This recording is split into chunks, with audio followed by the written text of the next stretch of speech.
EPFO 2026, ये EPF से जुड़ी स्कीम 2026, और जैसे ही ये आई है, नए नियम आए हैं, उसके बाद सवालों का एक सिलसिला चला आया है। अभी अभी जो तमाम संस्थान हैं जो अप्रेजल प्रोसेस से गुजरे हैं, वहाँ पर भी लोगों को लगा कि इस महीने पैसा कट गया है, कहाँ कट गया है, क्यों कट गया है, कैसे कट गया। ऐसे बहतेरे सवाल आपके सामने आए होंगे। और भी जब ये ईपीएफओ के बारे में लोग डिटेल में जा रहे हैं, सीटीसी पर असर को लेकर सवाल आ रहे हैं, क्या पुराना जो पीएफ अकाउंट है उस पर कोई असर पड़ेगा। सबसे बड़े बदलाव जो है वही सबसे ज़्यादा जिस पर डिस्कशन हो रहा है 1800 रुपये से जुड़ा हुआ है। इसके अलावा क्या इन हैंड सैलरी बढ़ेगी, इसे लेकर बड़े भ्रम पैदा हुए हैं। और 12% पीएफ का जो नियम है क्या वो ख़त्म हो गया है, ये तमाम सवाल हैं। तो इन सवालों का सिलसिलेवार हम जवाब भी जानेंगे, लेकिन सबसे पहले खबर क्या है उसको समझ लेते हैं। ईपीएफओ जो 2026 के लिए नया रूल है, सीटीसी पर ये क्या असर डालने वाला है। सबसे पहले तो जान लीजिए, करीब करीब 8 करोड़ कर्मचारी, 8 करोड़ एक्टिव मेंबर्स हैं प्रोविडेंट फंड के, ईपीएफओ जिसे आप कहते हैं। और 8 करोड़ एक्टिव का मतलब वो खाते जो सक्रिय हैं, जिनमें पीएफ जमा होता है और जिनसे निकासी होती है, जो जो जो एक्टिव हैं। उन खातों की संख्या तो बहुत ज़्यादा है जो इनएक्टिव पड़े हुए हैं, उसको लेकर भी एक ऑलरेडी आपने वीडियो देखा होगा। तो नया नियम क्या है पहले वो जान लीजिए। प्रोविडेंट फंड अंशदान के नियमों में बड़ा बदलाव। कंपलसरी पीएफ योगदान जो था अधिकतम 1800 रुपये प्रति माह पर सीमित कर दिया गया है। कंपलसरी कि गुरु इतना तो देना ही है, 1800 रुपये। कैलकुलेशन होगा उसमें भी, लेकिन अगर किसी कर्मचारी को इससे ज़्यादा जमा करना है, उसका मन है कि वो भविष्य के लिए कमाए, बड़े कॉरपोरेट फ़कीर, बड़े जो कॉरपोरेट जानकार हैं, बड़े जो कारोबारी दिग्गज हैं, उनकी लाइन आपने ज़रूर सुनी होगी, कमाने से पहले बचाना सीखो।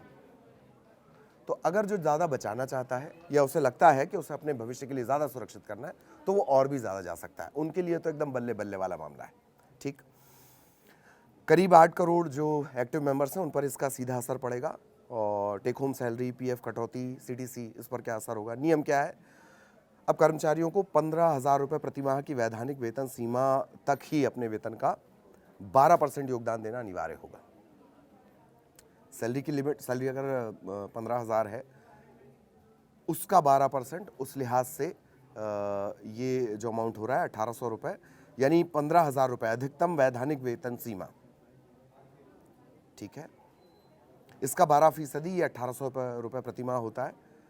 अब किसी भी नौकरी पेशा कर्मचारी के वेतन से अनिवार्य पीएफ कटौती हर महीने अधिकतम 1800 रुपये होगी, कुल कमाई कितनी भी हो। अच्छा, ये जो वैध है, मतलब 15,000 आप कमा रहे हैं, तब आपको पीएफ अपना, तब आपका जो नियोक्ता है, मतलब जिसके यहाँ आप नौकरी कर रहे हैं, वो पीएफ आपका काटने लगेगा 15,000 के बाद, और उसकी जो लिमिट होगी वो 1800। कुल कमाई कितनी भी ना हो, ये 1800 कंपलसरी है, इसमें कहीं कोई डाउट नहीं होना चाहिए। सैलरी पर क्या असर पड़ेगा वो समझ लेते हैं। 18, अगर बेसिक सैलरी 1 लाख रुपए होने पर भी अनिवार्य कटौती सिर्फ 1800 रुपये जो है वो तो रहेगी, लेकिन आप चाहें तो इसे बढ़ा सकते हैं। 1800 के ऊपर ये ऑप्शनल है, वैकल्पिक है, स्वैच्छिक है, आपके ऊपर छोड़ दिया गया है। अनिवार्य अंशदान ये करना ही होगा। इस नियम के लागू होने से जिनकी टेक होम सैलरी बढ़ जाएगी, वो अपनी पूरी बेसिक सैलरी पर पीएफ नहीं कटवाना चाहते हैं, उनके लिए वेतन से पीएफ के नाम पर होने वाली अनिवार्य कटौती अब घट जाएगी। लेकिन आप टेक होम भी बढ़ाना चाहें और बाद में बोलें कि पीएफ भी पूरा चाहिए, तो ये नहीं होगा। या तो अभी पैसे ले लीजिए या अपने भविष्य के लिए सुरक्षित रख लीजिए। ये क्लियर हो गया होगा। अब सवाल दर सवाल आपको समझाने की कोशिश करते हैं किस तरीके से इस नए नियम के बाद, ईपीएफ 2026 के लागू होने के बाद क्या ज़्यादातर सवाल पूछे जा रहे हैं। 1800 रुपये का फंडा क्लियर हो गया, मिनिमम उतना देना ही देना है, उसके ऊपर आपका मन। आज में जीना है, खेलो खाओ मौज करो और रोज करो, तो 1800 रुपये पे रुक सकते हैं आप। भविष्य में जीना है, भविष्य सुरक्षित करना है, फ्यूचर सिक्योर करना है, फिर 1800 से ऊपर जा सकते हैं। ये आपके ऊपर है। क्या पुराना पीएफ अकाउंट बंद हो जाएगा? बिल्कुल नहीं। आपका जो यूएन है, यूनिवर्सल अकाउंट नंबर, वही रहेगा, बस नए नियमों से ऑपरेट होगा। और आपका जो बैलेंस है ऑब्वियसली वो भी सुरक्षित रहेगा। ऐसे सवाल नहीं पूछने चाहिए। नहीं, सबसे बड़ा बदलाव इसमें ये रहेगा कि पीएफ योगदान अधिकतम 1800 रुपये प्रति माह यानी जो कंपलसरी रहेगा वो देना ही देना है। 15,000 की वैधानिक वेतन सीमा के 12% के बराबर ये है।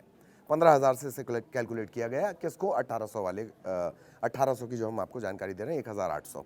अगर इससे ज़्यादा पीएफ आपको जमा करना है तो वॉलंटरी पीएफ वीपीएफ के तहत आप ऐसा कर सकते हैं। क्या इन हैंड सैलरी बढ़ेगी? तो कुछ कर्मचारियों के लिए अगर कंपनी 1800 से ज़्यादा पीएफ काटती है और भविष्य में अतिरिक्त कटौती को स्वैच्छिक कर देती है, आपके ऊपर है, तब आपकी इन हैंड सैलरी बढ़ेगी। कंपनी ये कह रही है हम 1800 काट रहे हैं, आपको और कटवाना तो आप वीपीएफ के थ्रू, वॉलंटरी प्रोविडेंट फंड के थ्रू कटवाइए, तब इन हैंड में बढ़ने की गुंजाइश नहीं रहेगी। क्या 12% का पीएफ का जो नियम है 12% सैलरी का 12% वो खत्म हुआ है? नहीं, कर्मचारी और नियोक्ता का जो योगदान रहेगा, कर्मचारी मतलब काम करने वाला, नौकरी देने वाला, 12% का योगदान का जो नियम है बरकरार है। बदलाव सिर्फ ये है कि वैधानिक वेतन सीमा 15,000 से ऊपर का अनिवार्य योगदान नहीं होगा। उससे अधिक योगदान अगर कर्मचारी चाहे तो वो स्वेच्छा से कर सकता है वीपीएफ के थ्रू। निकासी के नियमों में, विड्रॉल के नियमों में थोड़ी सी तब्दीली है। पीएफ निकालने की प्रोसेस आसान हो गई है। 13 श्रेणियां थीं और उसे घटाकर 3 कर दिया गया। ये बहुत दिन से उसमें था, प्रोसेस में था, इसके लिए चाहिए, इसके लिए चाहिए, इसके लिए चाहिए, इसके लिए चाहिए, कोई ज़रूरत नहीं। 13 को 3 कर दिया, इनमें से कोई एक अप्लाई कर दो। अगर आपने कभी पैसा निकालने की कोशिश की हो, ये बाबूगिरी, खामखा की कैटेगरी बढ़ाना, वो ख़त्म कर दिया गया है। अब 3 कैटेगरी है। इसके चलते क्लेम जो है वो बहुत तेज़ी से प्रोसेस होगा। डिजिटल सिस्टम पे सरकार लगातार फोकस कर रही है। इसको लेकर भी पहले ही प्रोसेस में था, अब इम्प्लीमेंट कर दिया गया है। आधार बेस्ड वेरिफिकेशन हो जाएगा, डिजिटल रिकॉर्ड, तेज़ क्लेम सेटलमेंट, बेहतर ऑनलाइन सेवा, इन पर जोर दिया गया है। क्या ब्याज दर में कोई बदलाव है? बहुत मार्के का सवाल। नहीं, ब्याज दर में कोई बदलाव नहीं है। सरकार इतनी तेज़ है, ब्याज दर में कोई बदलाव नहीं है पहले की तरह। ईपीएफओ में जो ब्याज दर है, हालांकि सालाना इसकी समीक्षा होती है और बदलाव होता है, अभी बहुत दिनों से नहीं बढ़ा, डिमांड की जा रही है।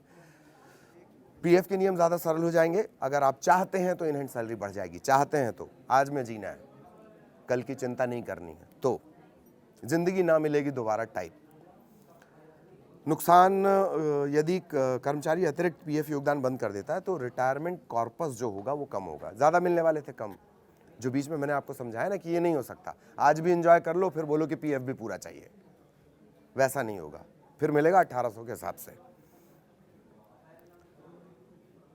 पीएफ व्यवस्था को आधुनिक, डिजिटल और सरल बनाना है। सबसे बड़ी बात, 1800 का जो पीएफ है वो कंपलसरी है, जबकि उससे ज़्यादा का योगदान कर्मचारी की इच्छा पर डिपेंड करेगा।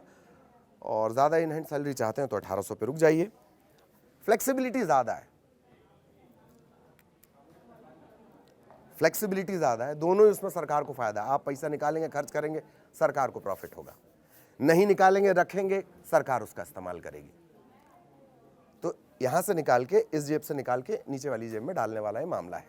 लेकिन आपके पास ये ऑप्शन है कि आप चाहें तो ज़्यादा बचत कर सकते हैं। कई एम्प्लॉई हैं वो चाहते हैं कि भाई इतना क्यों जमा हो रहा है, हम और जमा करना चाहते हैं। वो अब उनके लिए वीपीएफ की व्यवस्था है। तो नई ईपीएफ की पॉलिसी, करीब करीब 8 करोड़ लोग सीधे सीधे, मैंने आपको बताया था, एक्टिव मेंबर्स हैं। यूएएन नंबर वही रहेगा, अपना रिकॉर्ड चेक करते रहिए। ऐसे ही घूम कर आइए अपने अकाउंट में, खाली बैठे हैं आज क्या करें, चलो यूएएन अकाउंट घूम कर आते हैं। उससे आपको पता रहेगा कि जो मर मर कर, पसीना बहाकर आप कमा रहे हैं, उसमें क्या असर है, क्या अंतर है, क्या फ़र्क है, कितना रेट ऑफ इंटरेस्ट मिल रहा है। सवाल पैदा करते रहिए मन में, नहीं पैदा होंगे तो मैं आपसे पैदा करवाऊंगा। नमस्कार।